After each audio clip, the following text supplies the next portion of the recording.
The night I missed my ride, the city did not slow down for me.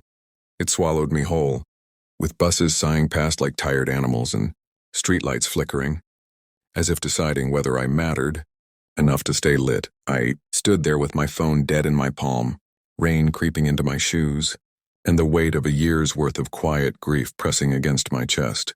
I did not know then that the mistake of missing that ride would open a door I had been afraid to knock on my entire life, or that the woman I called my mentor would become the place where my fear finally learned how to rest.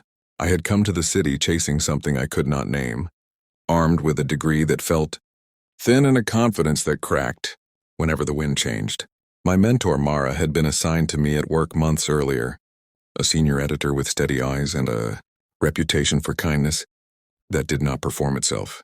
She guided me through my first projects with patience that felt undeserved, teaching me how to listen to a story before trying to fix it, how to trust silence when words grew tangled. I admired her from a careful distance, the way you admire a lighthouse without admitting you are lost. My own life had been a series of polite evasions, especially around the truth of who I loved, and I wore my restraint like armor. I was good at being small. That evening, after staying late to meet a deadline, I hurried out into the rain, with the foolish confidence that the last bus would wait for me. It did not. When I realized what had happened, my chest tightened with the familiar panic of being stranded, not just physically but emotionally. Far from anyone who felt safe to call, I tried to laugh it off, but the laughter fell flat, and the city echoed back my loneliness. Mara noticed me standing there, soaked and still, her coat already on, keys in hand. She did not ask many questions. She saw the way my shoulders curved inward and the way I stared at the empty road as if it had personally betrayed me. She offered me a ride without ceremony, and when traffic slowed and the rain worsened, she suggested I come to her place instead of attempting another commute that night. The suggestion landed softly but changed the temperature of the air between us. I said yes because saying no felt like a lie I could no longer afford. We drove through streets that glistened like spilled ink, the city blurring into something almost tender, and for the first time in weeks I let myself breathe all the way down into my ribs. Her apartment was warm and lived in, filled with books that looked read rather than arranged, and plants that leaned toward the windows as if listening. She gave me dry clothes and tea that smelled like citrus and comfort, and the kindness of it cracked something open. I realized how long I had been rationing myself, offering only the safe parts, believing that anything more would be too much. Being there, wrapped in borrowed softness, I felt the ache of wanting to be seen, not as a problem to solve, but as a person worthy of care. We sat at opposite ends of the couch at first, the space between us full of everything unsaid. My life spilled out in pieces without the structure of dialogue, just a confession shaped like exhaustion. I spoke about being the reliable one in my family, the one who never caused trouble, the one who loved women quietly and loved herself not at all. I spoke about learning early that survival sometimes meant shrinking, and how that lesson followed me into every room.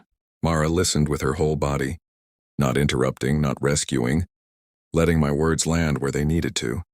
The room seemed to hold us, the walls breathing with the hush of late hours. If you believe in kindness and in the power of one person choosing to stay when it would be easier to leave, take a moment to support stories like this by showing your appreciation. Small acts of engagement help these moments travel farther than we ever could alone. As the night deepened, the rain softened, and something in me did too. I noticed the way Mara moved through her own space with ease, how she had built a life that did not apologize for itself. There was a framed photograph on the shelf of two women laughing in sunlight, arms tangled, and I felt the familiar tug of longing mixed with fear. Mara noticed my gaze and shared, without drama, the story of loving openly and losing bravely, of choosing truth even when it costs. Her honesty did not demand anything from me. It simply existed, an invitation without pressure. Sleep came eventually, light and cautious, on opposite sides of the bed, the distance respectful and charged with possibility. I woke before dawn to a city rinsed clean, the world quiet enough to hear my own heart. In that fragile hour, I understood that safety is not the absence of risk but the presence of trust. We shared breakfast in companionable silence, the ordinary rituals grounding me in a way I had forgotten was possible. When she drove me home later, the city looked different, as if someone had adjusted the focus. The days that followed were a slow unraveling of old habits, At work, our dynamic shifted subtly, more honest, less guarded. I found myself speaking up, trusting my instincts, allowing my voice to take up space. The missed ride became a private landmark. A before and after that marked the beginning of my own expansion.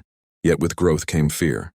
I worried about blurring lines, about wanting something that might complicate the mentorship that had steadied me. I worried about my own readiness to be seen fully, to risk the tenderness I had avoided for so long. Mara, for her part, did not rush.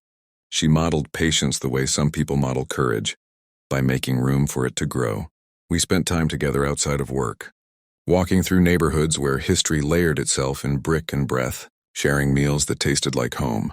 I learned the contours of her life, the losses she carried without bitterness, the joy she cultivated deliberately. The affection between us deepened into something undeniable, a current that hummed beneath the surface, steady and strong. The challenge was not whether love existed. It was whether I could step into it without folding myself in half. Old voices rose up, warning me of consequences, of the danger of wanting too much. But each time I faltered, I remembered the night of rain and tea, the way kindness had been offered without condition. I began to practice that same generosity with myself, allowing desire to be information rather than indictment. When we finally acknowledged what had been growing, it felt less like a leap and more like a homecoming. Love did not explode. It unfolded. It showed up in shared grocery lists and quiet check-ins, in the way my shoulders relaxed when Mara entered a room. It taught me that mentorship can evolve into partnership, when respect anchors every step. That love between women can be both gentle and fierce, expansive and grounded. There were still hard days. Coming out more openly meant navigating misunderstandings and setting boundaries that felt sharp at first. There were moments when the weight of the world pressed in, when I questioned whether joy was sustainable. But each challenge was met together, with the same attentiveness that had carried us through that first night. I learned that resilience is not stoicism. It is connection. Just before the ending, I want to ask you something personal. If this story reflects any part of your own journey, if you have ever missed a ride and found a life instead, please leave a comment and share what kindness has looked like for you. Near the end of every good story is a quiet truth, and mine is this: sometimes the universe reroutes us not to test our patience but to test our willingness to receive. Missing my ride taught me that love can arrive disguised as inconvenience, that mentors can become mirrors, and that choosing ourselves is often a series of small yeses offered in the dark. If this story touched your heart, if it reminded you that LGBTQ love stories are woven from the same hopes and fears as any other, please take a moment to like, share, or subscribe so more people can feel less alone. The city keeps moving. The buses keep their schedules, but once in a while, we miss a ride and find the courage to stay.